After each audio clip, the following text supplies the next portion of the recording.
Shalom. Untuk mendengarkan firman Tuhan, marilah kita bersatu di dalam doa. Kasih karunia dan damai sejahtera dari Allah Bapa kita dan dari anaknya Tuhan Yesus Kristus kiranya menyertaimu sekalian. Amin. Ayat harian untuk kita pada hari Selasa 10 Desember 2024 tertulis di dalam kitab Ulangan pasal 3 ayat 24. Ya Tuhan Allah, Engkau telah mulai memperlihatkan kepada hamba-Mu ini kebesaran-Mu dan tangan-Mu yang kuat. Sebab Allah manakah di langit dan di bumi yang dapat melakukan perbuatan perkasa seperti Engkau? Jemaat yang dikasihi oleh Tuhan Yesus Kristus, membujuk Tuhan.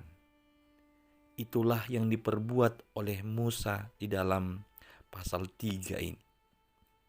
Ketika Musa sudah melihat di seberang sungai Yordan, itulah tanah perjanjian yang telah dijanjikan oleh Allah untuk diberikannya kepada bangsa Israel.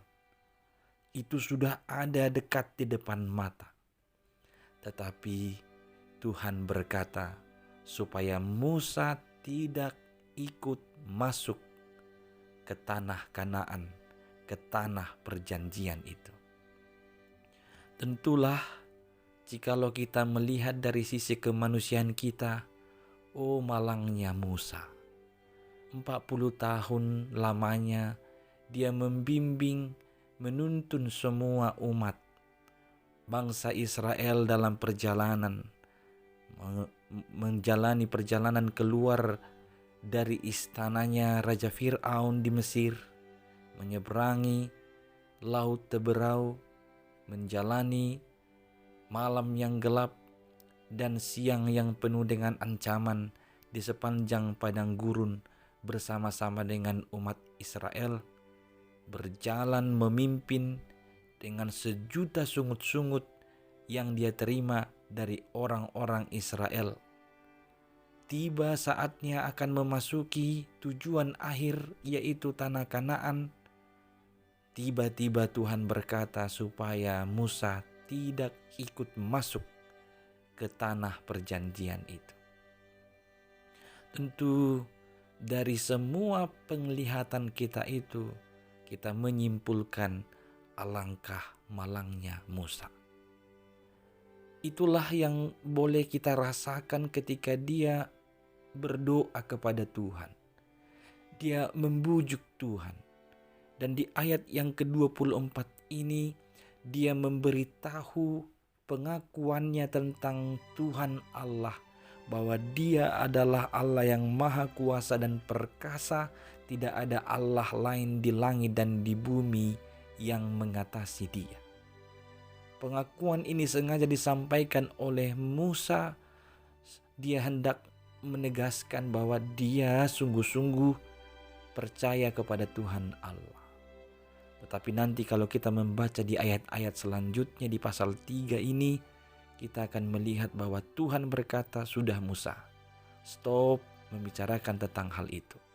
Engkau naiklah ke atas gunung itu. Dan itu nanti menjadi akhir hidup dari Musa. Jemaat yang dikasihi Kristus, apakah semua kebaikan, ketaatan Musa yang dilakukan selama ini adalah sia-sia? Apakah jeripayahnya menjadi tidak berguna? Kalau kita nanti membaca perjanjian baru, khususnya di Injil Lukas, kita tahu dan kita melihat sesungguhnya apa yang dinilai oleh kita manusia berbeda dengan apa yang dinilai oleh Allah.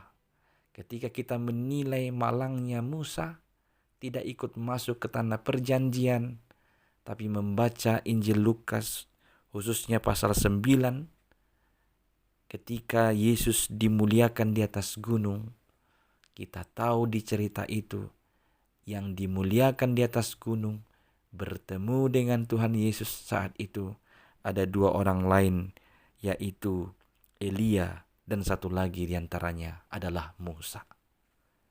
Dengan perkataan lain, Musa mendapat posisi yang istimewa di hadapan Tuhan Allah. Jadi bukan posisi hanya memasuki tanah perjanjian sebagai bentuk fisik yang kita lihat, tetapi Allah mempersiapkan yang lebih baik bagi Musa. Oleh karena itulah, pada ayat-ayat ini semakin kelihatan keperkasaan Allah, kebesaran Tuhan Allah. Inilah yang menjadi pengingat bagi kita, bahwa jikalau impian cita-cita kita belum kesampaian sesuai dengan pertimbangan dunia, sesuai dengan keputusan dunia, janganlah engkau menjadi berputus asa dan meninggalkan Tuhan. Tetaplah percaya, tetaplah taat kepada Dia, mengakui kebesarannya yang perkasa itu. Tuhan jauh lebih tahu, memberikan yang istimewa, yang terbaik bagi kita semua. Yakinilah kebesaran Tuhan, percayalah akan keperkasaannya. Dia akan menyatakan kekuasaannya dan menyatakan kepeduliannya bagi kita di luar dugaan kita. Hanya asalkan kita tetap taat, percaya, dan mengakui Dia. Amin. Kita berdoa. Ya Tuhan Allah, terima kasih karena kebesaran-Mu yang perkasa itu telah memberikan kepada kami peneguhan bahwa di dalam Engkau telah menyediakan hal-hal yang istimewa bagi kami. Tolonglah kami untuk tetap taat dan mengaku kebesaran-Mu dalam sepanjang kehidupan kami. Dalam Kristus Yesus kami berdoa. Amin.